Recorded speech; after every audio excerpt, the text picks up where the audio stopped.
Hello and welcome. Nice having you join us on World at Noon, coming to you live from Osrc Television. I am Obi Oti. Members of the Ondo State Executive Council have passed a vote of confidence in Governor Oluwatimi Akeredolu and endorsed his impactful leadership.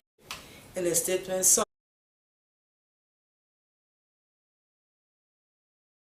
that the team remains steadfast in their support for Governor Akeredolu and pledge to continue working collaboratively towards the advancement and prosperity of the state.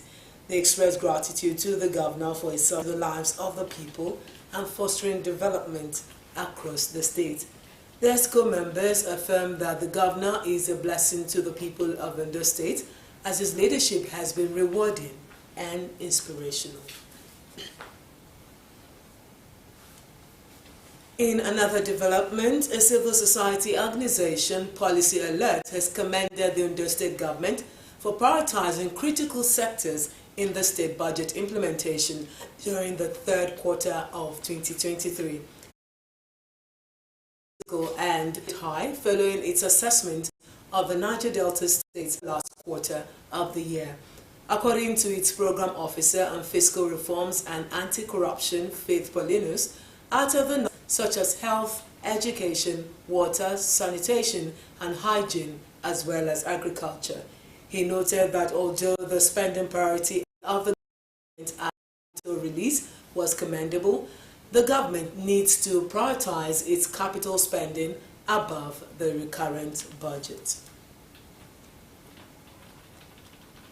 A constitutional lawyer, Dr. Tunji Abayomi, has alleged that the Ondo State Judiciary deliberately refuses to enforce the judgment of the Supreme Court on the popular BTO Hall property along Ilesha Garage in Akure, Ondo State capital.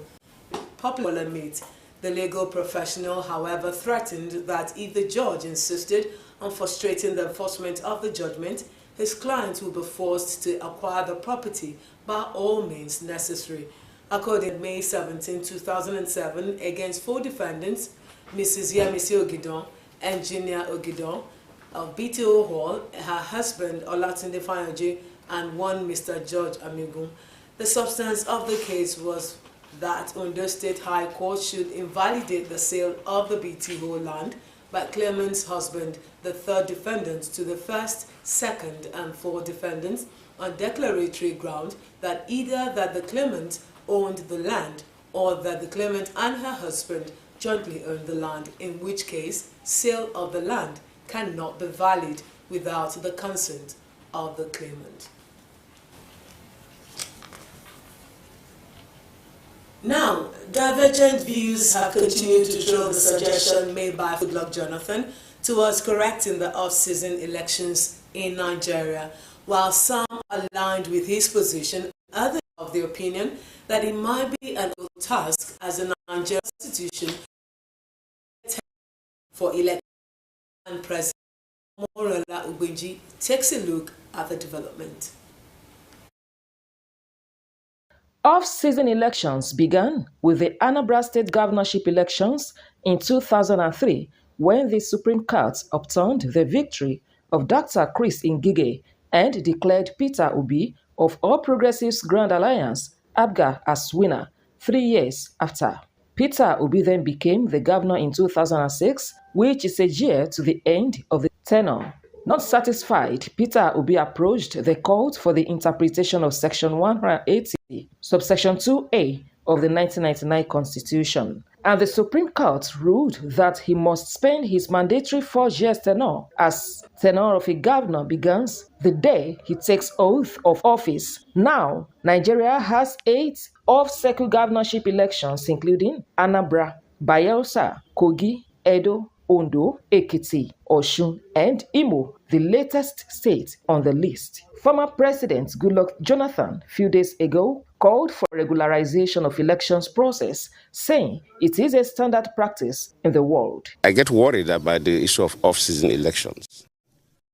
And I will use this unique opportunity to plead with the National Assembly that we need to block these off-season elections. It's a very odd, it's not a global best practice.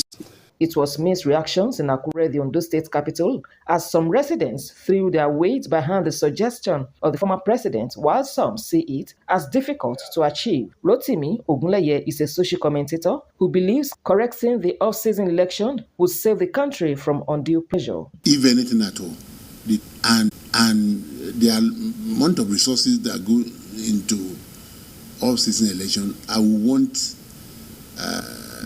it to be merged with the general election. This is because in all the states where you have off-season election, by the time they are having general election, the only election that will be missing out is governorship election. All other elections will be held in that state.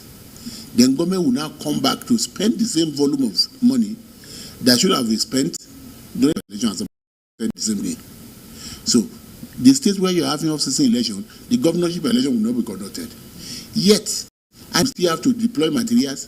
Government will still have to deploy all logistics and incur costs in all the lacuna that are arisen because of litigation. See, because many times now, for Ondo State, for example, it was because of the litigation that was dragged to February, as it is. It's not correlating with the other elections. So there is no way such will not happen. If we are able to achieve the aims, it's the aims that we should be looking for governorship today, and I win. Will I say I want to have a short tenure? Will my tenure be cut short by legislation? So I think it has become a commission, INEC, and the National Assembly to tinker with the adjustment of election timetable to ensure all litigations are dispensed before swearing in. Omoriola Humbiji, Osrc News. Let's now take you to northern Nigeria, where there is tight security at the Court of Appeal complex in the Federal Capital Territory, as the appellate court is about now delivering judgment in Kano and Bauchi State's governorship appeals. It was observed that some roads leading to the court were cordoned off by the men of the Nigeria Police Force. It also witnessed a large number of supporters trying to gain access to the premises. Police officers trying to contain the surge of supporters fired tear gas canisters to disperse them. However, as of the time of filing this report, police officers are making a frantic effort to forestall breakdown of law and order in the court premises. In the meantime, the Court of Appeal in Abuja has declared as inconclusive the last governorship election in Zamfara State, which produced Dauda Lawal of the People's Democratic Party as winner. A 3-member panel of the court held that there was ample evidence that the election process was not concluded in Maradun local government area and some polling units in Benin, Magaji, and Bokion local government areas. In the lead judgment, Justice Sibyl Nwaka-Gbagi said, aside the return of Lawal by the Independent National Electoral Commission, I held that there was evidence that the results were not fully counted and result sheets not properly endorsed as legally required. Reacting to the judgment, Zamfara State Governor Dauda Lawal has described Thursday's Court of Appeals verdict that declared the March 18 governorship election in the state inconclusive as a temporary setback. The governor, in a statement by his spokesperson, Sulaiman Idris, said his legal team is reviewing the judgment before taking the necessary next action. The appellate court had held that the All Progressives Congress candidate Bello Matawali successfully proved that Lawal was not duly elected and from retaining the mandate given to him by the people. He said he was elected due to dissatisfaction with the status quo in the state. He also said he remains optimistic that the collective decision of the people will ultimately prevail.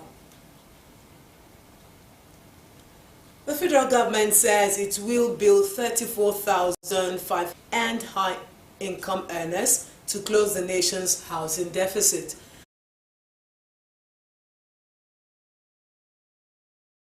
The 12th National Council of Lands, Housing and Urban Development meeting held in Kaduna.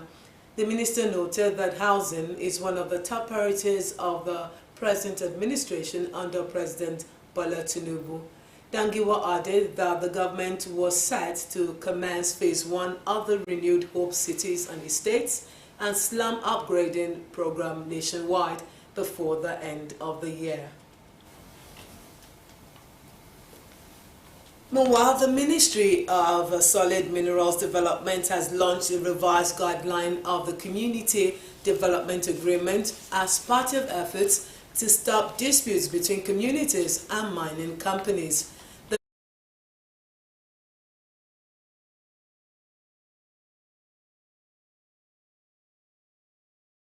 Signed the Community Development Agreement to provide basic infrastructures to host communities in Nigeria. Alake, at the launch of the revised agreement in Abuja, said the main objective is to create awareness of the importance of a community development agreement for sustainable mineral resources development. The minister admitted that mining projects have the potential to impact host communities either positively or negatively, and that the negative effects are often met with incessant complaints and sometimes resistance that may trigger forceful closure or suspension of activities in the mines. According to him, the agreements are a better means to help mining companies define their relationships and obligations with their host communities, as it readily provides a means of strengthening and advancing their relationship. Hundreds of German police have raided the properties of suspected members of a group.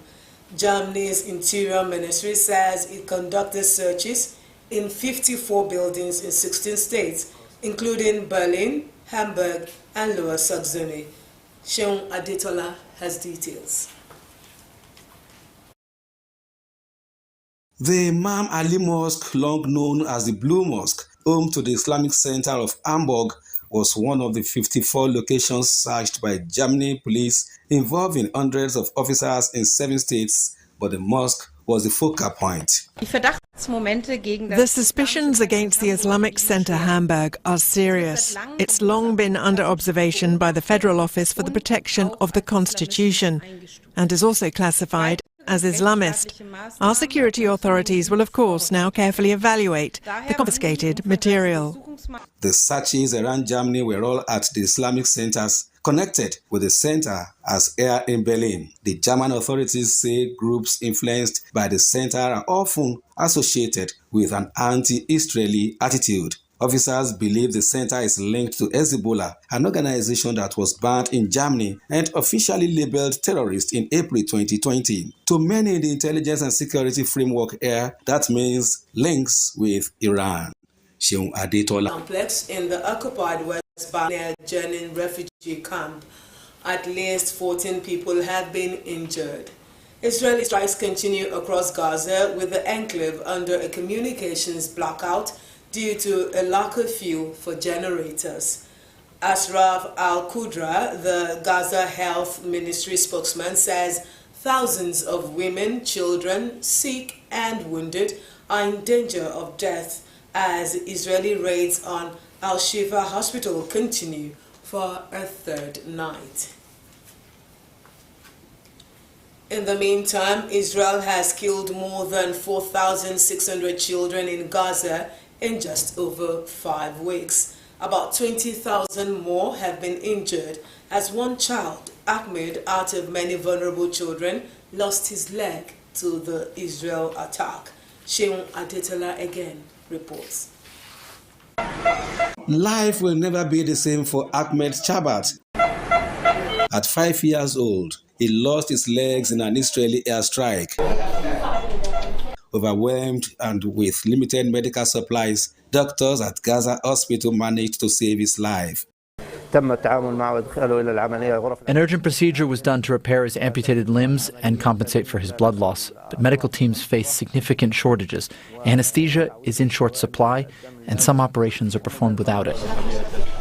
Ahmed was already facing yet another tragedy. His mother and father were killed in an attack in Gaza's northeast. 15 other family members also died. The airstrike threw Ahmed into a neighbor's house. He and his uncle survived, but later they were caught in another strike. We were fleeing and moving further south when Ahmed was injured by Israeli shelling and lost his legs. I hope he will get prosthetics so he can have a life like other children and go back to school, hopefully, once the war ends. This is what Ahmed's neighborhood now looks like. Debris and rubble cover what was once called home. He is among more than 20,000 children who have been injured since October the 7th. Back in hospital, Ahmed is awake and recovering. His uncle says the boy doesn't yet know he has lost his limbs or his parents. He's asked me a number of times. He wants to get out of bed and I tell him we should wait until his legs feel better or after he takes his medicine. He doesn't feel like he's lost his legs. We'll have to try very hard to make him understand this, as well as the loss of his parents.